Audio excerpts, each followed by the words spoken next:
یہ ایمان کی پہچان ہے، مومن کی پہچان ہے۔ علی کا ذکر مومن کے سامنے کرو گے، مومن خوش ہو جائے گا، مومن خوش ہو جائے گا۔ صحابہ کا عقیدہ کیا تھا؟ آج تو جہل میں رہنے والا ایک ایرا غیرہ نتو خیرہ کہتا ہے نا، نہ نبی کا کرتا فائدہ دے سکتا ہے، نہ نبی کا لعاب دہن فائدہ دے سکتا ہے۔ پھر مصطفیٰ کی بات کرتا ہے، دیکھ صحابہ کا عقیدہ کیا ہے، سبحان اللہ، حضور کے غلاموں کا عقیدہ کیا ہے۔ حضرت عبداللہ رضی اللہ تعالیٰ عنہ، کون عبداللہ؟ امیر المؤمنین حضرت عمر بن خطاب رضی اللہ تعالیٰ عنہ کے شہزادے عبداللہ بن عمر، حضرت امام حسن، حضرت امام حسین، آپس کے اندر بچپن ہے ان سب کا، آپس کے اندر کھیل کود رہے ہیں۔ چھوٹی سی بات پر کچھ ایسا ہوا، حضرت امام حسین رضی اللہ تعالیٰ عنہ نے اسی مجلس کے اندر، اسی کھیل کود کے درمیان حضرت عمر بن خطاب رضی اللہ تعالیٰ کے بیٹے حضرت عبداللہ، کیا نام ان کا، ان کو فرما دیا، تو ہمارے نوکر کا بیٹا ہے، تو ہمارے غلام کا بیٹا ہے، تو ہمارے غلام کا بیٹا۔ عقیدے کی بات کرنے لگا ہوں۔ کس نے کہا؟ حضرت امام حسین نے، حضرت امام حسین نے، تو ہمارے غلام کا بیٹا ہے۔ حضرت عبداللہ دوڑے دوڑے آئے اپنے ابا جان کے پاس، حضرت عمر بن خطاب رضی اللہ تعالیٰ کی بارگاہ کے اندر، ابا جو میں نے کوئی بات کرنی، بیٹا بتاؤ کیا بات ہے، توجہ ہے۔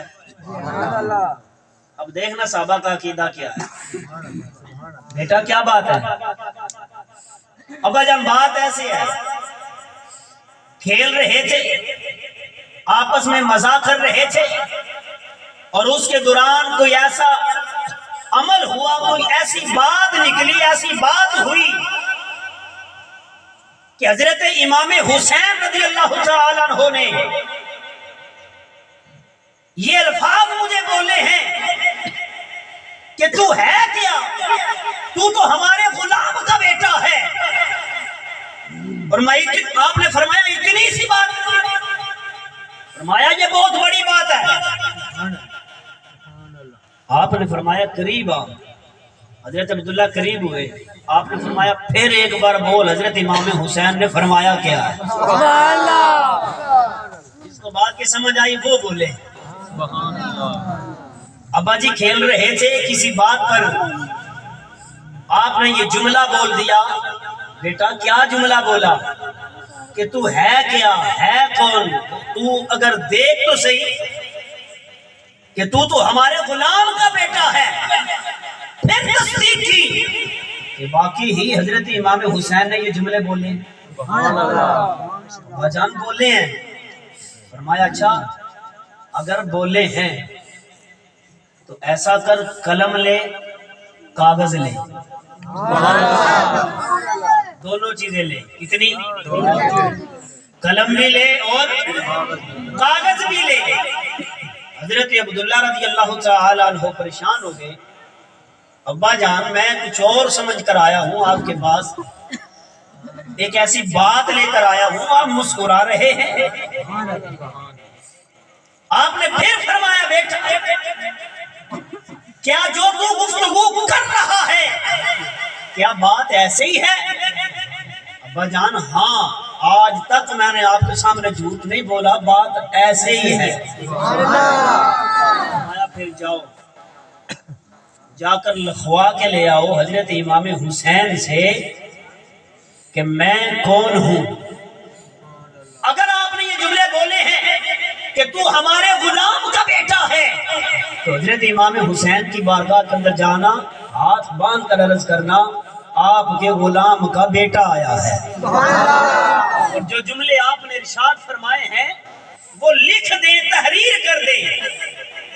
حضرت عبداللہ رضی اللہ تعالیٰ عنہ کے حضرت امام حسین، حضرت امام حسن جلوہ فرما تھے، جا کر کہا کہ بابا جی نے عرض کی ہے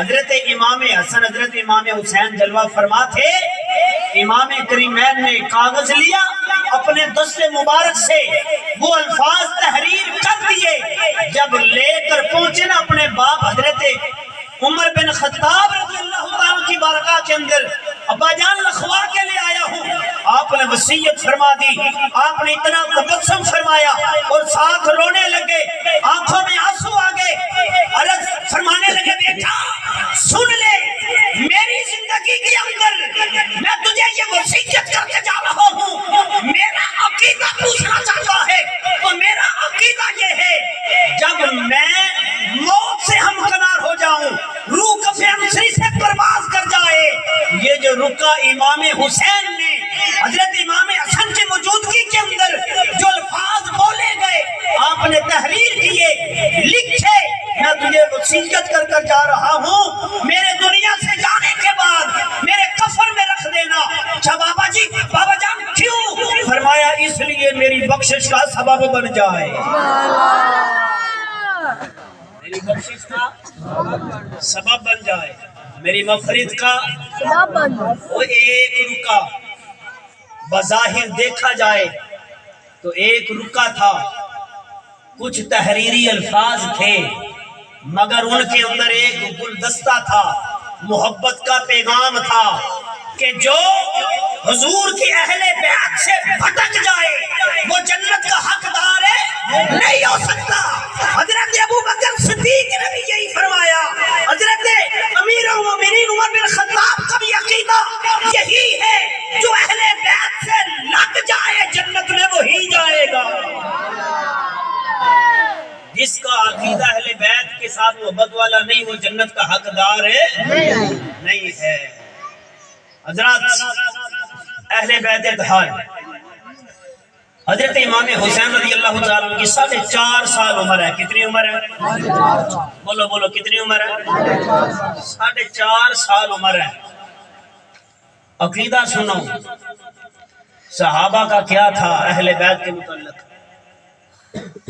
آپ کی 4.5 سال عمر ہے، حضرت مولا علی پاک رضی اللہ تعالیٰ عنہ نبی اکرم نور مجسم شفیع معظم امام الانبیاء صلی اللہ علیہ وسلم کے ساتھ سفر پر موجود ہیں کئی،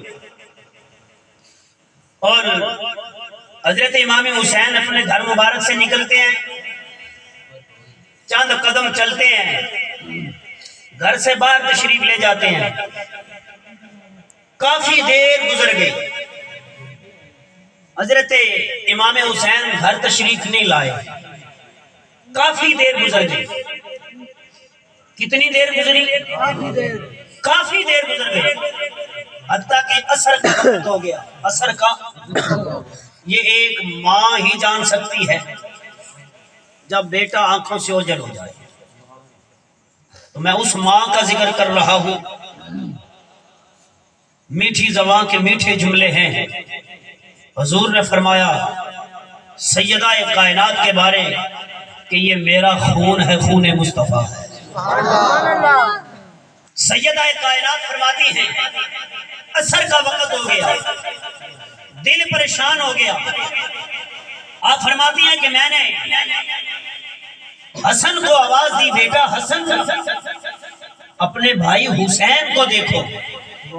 کتنی دیر گزر گئی اور حضرت حسین گھر تشریف نہیں لائے۔ حضرت امام حسن رضی اللہ تعالی عنہ آپ اپنے بھائی کی تلاش کے اندر، بھائی کی توجہ فرمانا، بھائی کی تلاش کے اندر نکلتے ہیں۔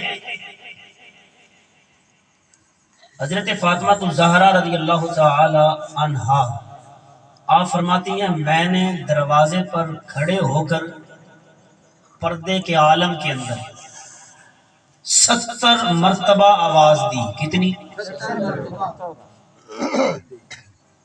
جب میں نے دیکھا کہ میری آواز پر اگر حسین قریب تر قریب ہوتے تو آ جاتے، جب دیکھا کہ نہیں آئے پھر میں نے حسن کو بھیجا، اور حضرت امام حسن بچپن مبارک ہے، مدینے کی گلیاں ہیں، آواز دیتے جا رہے ہیں، آواز دیتے جا رہے ہیں، بھائی حسین، بھائی حسین، میرے بھائی حسین،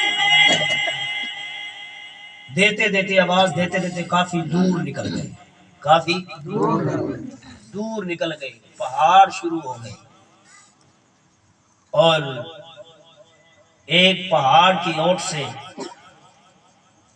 جب آواز پہاڑوں میں گونجتی ہوئی، ہواؤں سے ٹکراتی ہوئی، جنگل کا رخ کرتی ہوئی جنگل کی طرف گئی، ایک ہرنی حضرت امام حسن کی آواز سن کر حضرت امام حسن کی بارگاہ کے اندر آ گئی۔ حضرت امام حسن کی بارگاہ کے اندر ایک ہرن آیا، آ کر ٹھہر گیا، اور اس نے اپنی زبان کے اندر کچھ گفتگو کی۔ رب کی بارگاہ میں عرض کی ہوگی، مالک و مولا مجھے بولنے کی طاقت دے، میں نواسہ رسول سے کلام کرنا چاہتی ہوں۔ اللہ رب العالمین وحدہ لا شریک لے اس کو طاقت عطا فرمائی۔ حضرت امام حسن کی بارگاہ کے اندر وہ ہرنی کہتی ہے، اے نواسہ رسول، جگر گوشہ بطول، آپ اپنے بھائی حضرت حسین کو آواز دے رہے ہو، جانتے ہو حسین کہاں ہے؟ حضرت امام حسن فرماتے ہیں، اگر تجھے پتا ہے، تو جانتی ہے، تو نے حسین کو دیکھا ہے، تو بتا میرا حسین کہاں ہے؟ وہ ہرن کہتا ہے کہ میں نے کچھ دیر پہلے یہاں جنگل سے ایک یہودیوں کا بہت بڑا سردار، یہودیوں کا صالح بن رافع یہاں سے گزر رہا تھا۔ امام حسین کھیلتے کھیلتے تشریف لا رہے تھے، اور صالح بن رافع نے حضرت امام حسین کو اٹھایا اور اپنے گھر لے گیا، اور اپنے حضرت امام حسن چاہیے تو یہ تھا کہ واپس اپنے گھر کو تشریف لے جاتے اور جا کر اطلاع دیتے اماں جان کی بارگاہ کے اندر کہ فلاں یہودی فلاں کا بیٹا میرے بھائی محمد کو اپنے گھر لے گیا ہے۔ آج بھی معمول ہے، حاجی حضرات اگر کوئی بیٹھے ہیں، دوست بیٹھے ہیں جو مکہ اور مدینہ رہ کر آئے ہیں، وہاں کے لوگ آج بھی ایک دوسرے کو محمد کہہ کر پکارتے ہیں۔ تو وہ ہرن کہنے لگی، آپ کے بھائی محمد کو صالح بن رافع لے گیا۔ اب حضرت امام حسن بجائے گھر جانے کی اطلاع دینے کے اس یہودی کے پاس چلے گئے، اس یہودی کے دروازے پر جا کر دستک دی، جا کر جب دستک دی تو صالح بن رافع یہودیوں کا بہت بڑا سردار تھا، بہت بڑے قبیلے کا سردار تھا، دروازے پر آیا، پوچھا کون ہو؟ من انت کون؟ فرمایا میں مجھے نہیں جانتا تو میں کون ہوں، مجھے دیکھ میں کون ہوں۔ یہودی نے کہا بتاؤ تو کون ہے؟ فرمایا جس محمد کو تو اٹھا کر لایا ہے میں اسی کا بھائی ہوں، اس کا نام حسین ہے، میرا نام حسن ہے۔ وہ یہودی کہنے لگا تیرے باپ کا نام کیا ہے؟ امام حسن فرماتے ہیں میرے باپ کا نام تو نے نہیں سنا؟ من کنت مولا ھذا فعلی مولا، جس کے متعلق میرے نانا حضور نے فرمایا جس کا علی مولا اس کا میں مولا۔ تو نہیں جانتا میرا باپ کون ہے؟ میرا بابا مولا علی ہے۔ وہ یہودی کہنے لگا تیری والدہ ماجدہ کا نام؟ حضرت امام حسن فرماتے ہیں میری ماں کا نام سیدہ کائنات ہے، جنتی عورتوں کی سردار ہے۔ اگر میری ماں کو پتا چل گیا تو آپ نے تیرے لیے دعا کر دی تو کیا ساری کائنات سے یہودیت ختم ہو جائے گی۔ اگر میرے بابا مولا علی کو پتا چل گیا میرے بھائی محمد کو تو نے گواہ کیا ہے، تو اٹھا کر لایا ہے۔ حضرت امام حسن فرماتے ہیں بابا علی کو پتا چل گیا تو ذوالفقار حیدری سے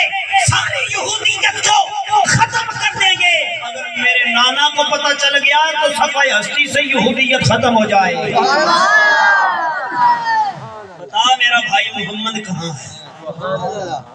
میرا بھائی محمد کہاں ہے؟ حسین کہاں ہے؟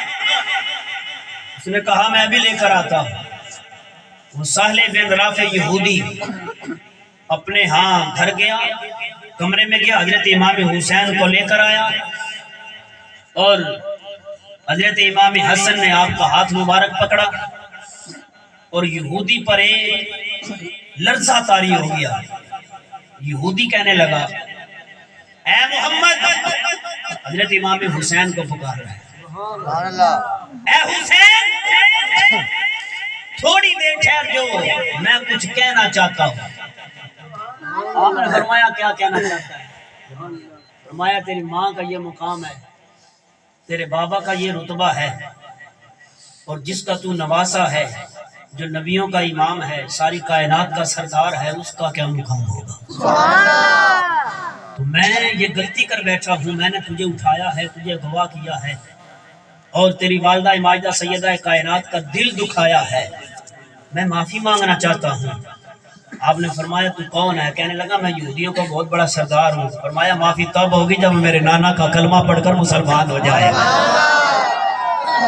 حضرت امام حسین نے فرمایا معافی تب ہوگی جب نانا کا کلمہ پڑھے گا, یہودیت کو چھوڑے گا, کلمہ پڑھ کر مسلمان ہو جائے گا. وہ یہودی کہتا ہے دیر کس بات کی ہے, اس سے قبل کہ سیدہ کائنات کو پتہ چلے امام حسین صالح بن رافع نے اغوا کیا تھا, تیرے بابا مولا علی کو پتہ چلے اور وہ تلوار لے کر میدان میں آ جائے, اس سے قبل میرا سر اٹھا دے اور تیرے نانا کو پتہ چلے اور یہودیت کا دنیا سے خاتمہ ہو جائے, میں یہ نہیں چاہتا. اس طرح کر, میں کلمہ پڑھنا چاہتا ہوں, معافی مانگ کر مسلمان ہونا چاہتا ہوں. حضرت امام حسین کے دستے مبارک پر یہودی نے کلمہ پڑھا, کلمہ پڑھ کر مسلمان ہو گیا. کلمہ پڑھ کر دوسرے یا تیسرے دن حضور تشریف لائے اپنے گھر کے اندر. حضور تشریف لے آئے, سارا واقعہ سیدہ کائنات نے حضور کی بارگاہ کے اندر سنایا. ادھر سے واقعہ سنایا جا رہا تھا, ادھر سے سہل بن رافع جو یہودی تھا مسلمان ہوا. حضرت امام حسین کے ہاتھ پر اس نے کلمہ پڑھا اور وہ حضور کی بارگاہ کے اندر آ گیا, آ کر معافی طلب کرنے لگا, میرے مصطفیٰ کی بارگاہ کے اندر آ گیا. ادھر سے ملکن موت بھی آ گیا, روح قبض کرنے والا. میرے کریم آقا نبی علیہ السلام نے فرمایا میرے غلاموں, میرے صحابہ, سنتے ہو دیکھتے ہو آنے والا کون آیا ہے؟ یا رسول اللہ صلی اللہ علیہ وسلم فدا کا ابی و امی, ہمارے ماں باپ آپ پر قربان ہو جائیں. میرے آقا نے فرمایا اس نے میرے نواسے کو اغوا کیا تھا, اٹھایا تھا, یہ یہودی تھا. جب میرے بیٹے امام حسن نے میرا تعارف کروایا, مولا علی کا تعارف کروایا, سیدہ کائنات کا بتایا, اس نے یہودیت کو چھوڑ دیا, مصطفیٰ کا کلمہ پڑھ کر مسلمان ہو گیا. میں بھی راضی ہوں, میرا رب بھی اس سے بڑا راضی ہے. اور دوسری روایت کے اندر آتا ہے کہ جب وہ حضور کی بارگاہ کے اندر آیا نا, تو کریم آقا علیہ السلام سے آ کر اس نے معافی مانگی کہ آپ کا دل دکھا ہوگا, سیدہ کائنات کا دل دکھا ہوگا, میں اس کی معافی مانگنا چاہتا ہوں. یا رسول اللہ میں مسلمان ہو گیا ہوں, میں نے حضور آپ کا کلمہ پڑھ لیا ہے. میرے آقا نے فرمایا جا محمد تجھ پر راضی ہے, میں راضی ہوں, اپنے رب کو راضی کر لے. دوسری روایت میں یاد ہے اس نے جنگلوں کا جنگل کی طرف منہ کر لیا اور بیابان جنگل کی طرف چلا گیا, پہاڑ کی اوٹ میں بیٹھ گیا. جب وہ پہاڑ کے ساتھ ٹیک لگا کر بیٹھا, اس نے آزاری کی, رب کی بارگاہ میں گڑ گڑایا, آنکھوں سے آنسو آ گئے. ابھی آنکھوں سے آنے والے آنسو زمین پر نہ گرے تھے, رخساروں پر ٹھہرے ہوئے تھے. مولا مجھے معاف کر دے, میں تجھ سے بھی محبت کرتا ہوں, تیرے نبی سے بھی محبت کرتا ہوں, تیرے نبی کے صحابہ سے بھی محبت کرتا ہوں, تیرے نبی کے اہل بیت سے بھی محبت کرتا ہوں. ادھر یہ وہ جملے بول رہا تھا, عرشوں سے پیغام آ گیا, جبریل حضور کی بارگاہ کے اندر آئے. اے اللہ کے نبی, جو غلام ابھی آیا تھا آپ تو اس سے راضی ہو, میرے رب کا پیغام ہے, میں بھی اس سے راضی ہو گیا. سبحان اللہ. تو کتنا خوش نصیب بندہ ہے وہ. جو رب سے بھی محبت کرے، رب کے رسول سے بھی محبت کرے، حضور کے اصحاب سے بھی محبت کرے، حضور کے اہل بیت سے بھی محبت کرے۔ آخری بات ہے، توجہ کا طالب ہوں۔ میں نے جہاں سے اپنی گفتگو کو شروع کیا تھا، عبادات ساری اللہ کی ہیں، عبادات ساری اللہ کی ہیں، مگر جب تک عقیدہ درست نہیں ہے کوئی بھی عبادت قابل قبول نہیں ہوگی۔ مسند احمد کے اندر حدیث ہے، کریم آقا نبی علیہ السلام نے فرمایا، مکمل تقریر کا لب لباب آپ کے سامنے بیان کرنا چاہتا ہوں، جس کو ابھی تک بات کی سمجھ نہیں آئی اس کے ساتھ میں مخاطب و توجہ کا طالب ہوں۔ آخری لمحات ہیں، آخری منٹ ہیں، سب کی توجہ کا طالب ہوں۔ کریم آقا علیہ السلام نے فرمایا، ایک شخص وہ ہے جو حرم کے اندر بیٹھا ہے۔ کہاں بیٹھا ہے؟ حرم بھی حرم کعبہ کے اندر بیٹھا ہے، اور حرم بھی مسجد حرام کے اندر بیٹھا ہو، مسجد حرام کے اندر بیٹھا ہو، اور مسجد حرام میں بیت اللہ شریف کے دروازے کے پاس بیٹھا ہو، بیت اللہ شریف کے دروازے کے، دعا ہے جو بولا اللہ سب کو لے جائے، دروازے کے پاس بیٹھا ہو، اور نیرا پاس نہیں، بیت اللہ شریف دروازے کے قریب بیٹھا ہو، ایک طرف مقام ابراہیم ہو اور ایک طرف حجر اسود ہو۔ ایک شخص وہ ہے جو حرم کعبہ سے مسجد حرام میں اور کعبہ کے قریب سے کعبہ کے سامنے بیٹھ کر ساری زندگی، ایک مہینہ نہیں، 2 مہینہ نہیں، 3 نہیں، سال نہیں، 10 سال نہیں، اگر کہا جائے کہ ہزاروں سال، کتنی؟ ہزاروں سال کعبے کے دروازے کے سامنے بیٹھ کر 5 وقت کی وقت پر جماعت کے ساتھ نماز پڑھنے والا، دن کا روزہ رکھنے والا، رات کا قیام کرنے والا، بہت بڑی بات ہے۔ حرم کعبہ کے اندر رہنے والا، کعبہ کے سامنے، مسجد حرام میں کعبہ کے دروازے کے پاس، ایک طرف مقام ابراہیم، ایک طرف حجر اسود، نمازیں پڑھنے والا، دن کا روزہ رکھنے والا، رات کا قیام کرنے والا، قیام اللیل میں اپنی راتیں گزارنے والا، روزے کی حالت میں اللہ کے ذکر سے اپنی زبان کو تر و تازہ رکھنے والا، تسبیح پڑھنے والا، جبہ پہننے والا، لمبی داڑھی رکھنے والا، ٹخنے ٹونکنے والا، اور جتنی بھی علامات تقویٰ پرہیزگاری کی انسان میں پائی جاتی ہو، سارے کی ساری اس میں پائی جائیں۔ میں نہیں کہہ رہا، اللہ کے نبی فرما رہے ہیں، اللہ کے بات ختم ہو گئی ہے، شاید کہ کسی کے دل میں اتر جائے میری بات۔ 5 وقت کی نمازی، دن کا روزہ، رات کا قیام، نفل عبادات، قرآن کی تلاوت، ذکر و اذکار، تسبیح پڑھنے والا، جبہ پہننے والا، اور حرم کے اندر لوگوں کی خدمت کرنے والا، تمام علامات تقوی کی، پرہیزگاری کی بظاہر سامنے نظر آ رہی ہو، حرم کے اندر بیٹھا ہو، سارے اعمال اچھے کرنے والا، حضور نے فرمایا اس کے متعلق تمہارا کیا خیال ہے؟ یا رسول اللہ، یہ تو بہت بڑا تقویٰ اور پرہیزگاری اور بہت اچھا انسان ہے، جنت کا حقدار ہے۔ میرے کریم آقا علیہ السلام نے فرمایا، کتنے اچھے بڑے بڑے کام کرنے والا، تم کہتے ہو جنتی ہے؟ حضور نے فرمایا اس نے جتنے بھی اچھے اعمال کیے ہیں، اس کے کسی اچھے اعمال نے اس کو فائدہ نہیں دیا، یہ سیدھا جہنم میں گیا، سیدھا یار کھل کے بولو، میں حوالہ دے رہا ہوں مسند احمد کا، سیدھا جہنم میں۔ نماز 5 وقت کی ہے، اشراق پڑھتا ہے، چاشت پڑھتا ہے، پانچوں نمازیں پڑھتا ہے، مغرب کی نماز کے بعد صراط الوبین کے نفل بھی پڑھتا ہے۔ نفلی نماز پڑھنے والا وضو کرنے کے بعد مسجد کے نفل، وضو کے نفل، قرآن کی تلاوت، دن کا روزہ، رات کو ساری رات کھڑے ہو کر اللہ کے حضور قیام میں گزارنے والا، یا رسول اللہ جہنمی کس طرح ہے؟ سمجھ نہیں آ رہی۔ پھر اس کے باوجود وہ جہنم میں گیا۔ نبی پاک صاحب اللہ صلی اللہ علیہ وسلم کے غلاموں، امام الانبیاء صلی اللہ علیہ وسلم کا کلمہ پڑھنے والوں، آقا علیہ السلام نے فرمایا سارے بظاہر عمل اس کے بہت اچھے ہیں، اعمال اچھے تھے، عقیدہ اچھا نہیں تھا۔ اے اللہ کے نبی صلی اللہ علیہ وسلم زبان مصطفیٰ سے وضاحت فرما دیں۔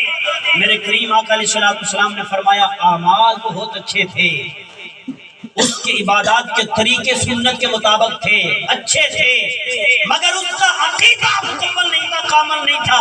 یا رسول اللہ اس کے جہنم میں جانے کا سبب کیا تھا؟ حضور نے فرمایا وہ میرے اہل بیت سے محبت نہیں کرتا، سبحان اللہ، میرے اہل بیت سے وہ محبت نہیں کرتا۔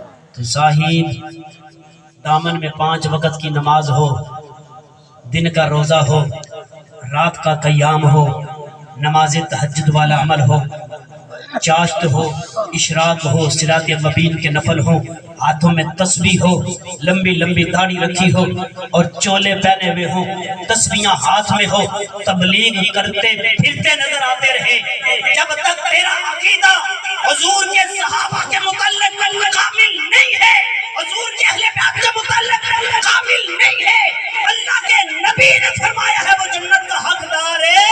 سبحان اللہ، یہ عقیدہ جو اللہ رب العالمین نے اہل سنت کو عطا فرمایا ہے، وہ عقیدہ کسی اور کو عطا نہیں ہو سکتا۔ دنیا کائنات کے اندر یہ ایک واحد جماعت ہے، اہل السنت و جماعت، جو حضور کا بھی ادب کرتے ہیں، حضور کے صحابہ کے متعلق بھی ادب کرتے ہیں، حضور کے اہل بیت سے بھی محبت کرتے ہیں۔ سبحان اللہ، اللہ تعالیٰ کی بارگاہ میں دعا ہے اللہ تعالیٰ اسی عقیدے پر خاتمہ بالایمان عطا فرمائے۔